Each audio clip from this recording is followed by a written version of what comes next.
私は強い。あなたたちより強い。すごく強いので、私はあそこの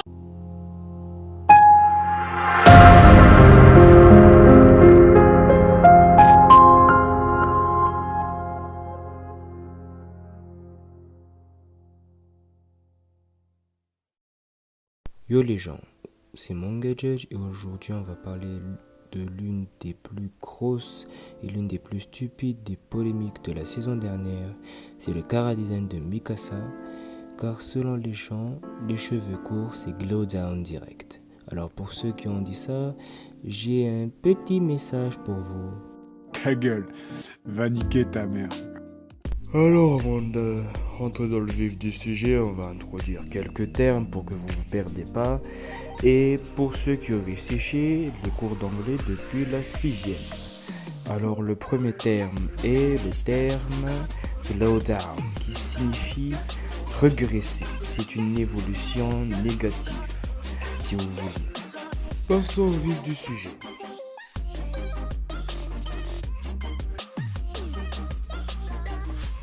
Vraiment glow down Mikasa. On en parle du glow down de Mikasa.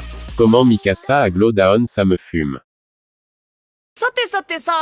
Alors, les tweets que vous venez de voir disent que soi-disant Mikasa a régressé à cause de son changement de chara-design et parce que, attention, elle a les cheveux courts.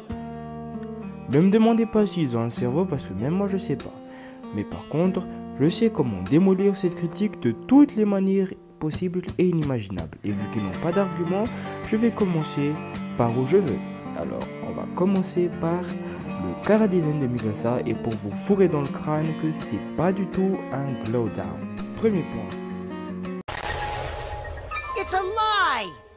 Pour les quelques débiles qui sont pas calés en dessin et qui en plus disent de la merde, sachez une chose, que les visages un peu carrés, en général en dessin c'est pour des personnages masculins, c'est vrai. Sauf que là c'est plus le style de dessin d'Isayama qui essaie de rendre ses personnages plus matures. Donc ils s'arrondissent le montant de leur personnage. Et vu que Mikasa n'est pas un personnage qui a beaucoup de formes de base, on pourrait se dire qu'elle ressemble entre guillemets à un homme. Mais c'est faux, elle ressemble plus à une femme mature de notre monde si vous préférez. Ben oui, parce que peut-être avec les mangas vous l'avez oublié, mais les meufs plates ça existe, vous savez. Puis finalement j'ai envie de dire, où est le problème? Je veux dire, des garçons qui ressemblent à des filles dans les mangas, on en a eu plein, non? Donc en quoi des filles qui ressemblent un peu à des garçons, c'est le problème? Mais en tout cas, ça en dit beaucoup sur vous. Et en plus de ça, ce qui m'a toujours fait de SNK, c'est que finalement, vous voyez le cliché de la princesse en détresse et du chevalier qui vient sauver. Bah dans SNK, c'est Eren la princesse en détresse et c'est Mikasa qui vient sauver les fesses d'Eren. Du moins jusqu'à la saison 4, c'est bon. Après tout ce que je viens de citer, les cheveux courts, le chara-design nature, ça, vous savez, c'est à l'origine de quelque chose. Hein. Et quand je vais vous le dire, vous allez vous paraître très con. C'est un truc qui s'appelle contexte. Vous l'aurez peut-être oublié, mais dans la saison 4, les héros sont en pleine guerre.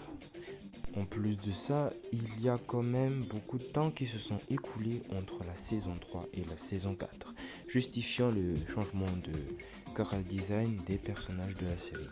Ah oui, c'est pas Sacha dans Pokémon qui a toujours l'air d'avoir 10 ans après 10 ans d'aventure. Plus de ça, si on parle que de chara-design, le pire chara-design de la saison 4, je suis désolé, le plus moche, c'est celui d'Eren. Au moins au début de la saison 4. Je suis désolé, je veux pas être méchant ou quoi, mais il ressemble plus à un mec que tu croiserais dans un bar mexicain qu'à un personnage de SNK. Mais le plus important chez les personnages de SNK n'est pas leur chara-design, mais leur psychologie. Alors étudions celle de Mikasa et comment elle a évolué pour voir s'il y a réellement eu glow down. Et vous serez surpris du résultat.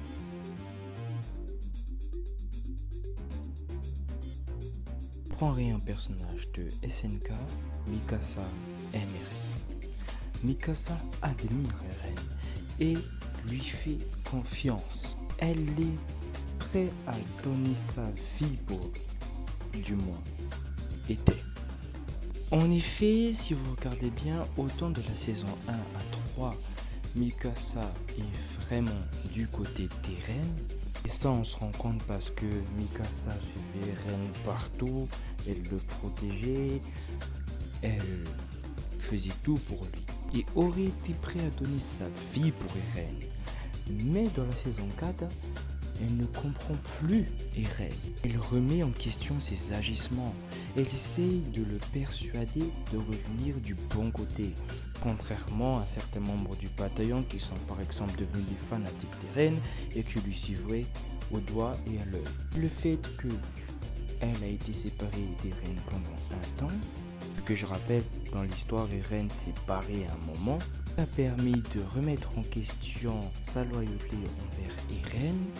Et c'est pour ça que dans la saison 4, elle essaye par tous les moyens de ramener Eren à la raison. Mais même elle est tétanisée devant la folie de ce dernier. Et malgré tout ça, elle a essayé de le sauver. Elle a essayé de retrouver le Eren qu'elle connaissait. Mais le problème, c'est que ce Eren est mort. Tout l'arc de la saison 4, partie 1, repose sur le fait que Mikasa doit faire le deuil de ce Eren. Justement, tout l'arc de la saison 4, du moins pour le personnage de Mikasa, repose sur le fait qu'elle doit accepter que le Eren qu'elle connaissait n'existe pas. Elle doit faire le deuil de ce Eren. Une personne qui a dû accepter une vérité si cruelle, est-ce qu'elle a vraiment régressé? Sachant que le terme glow down signifie en général une évolution négative. Est-ce que vous ne pensez pas que le seul qui a glow down dans cette saison 4, c'est Eren Yeager?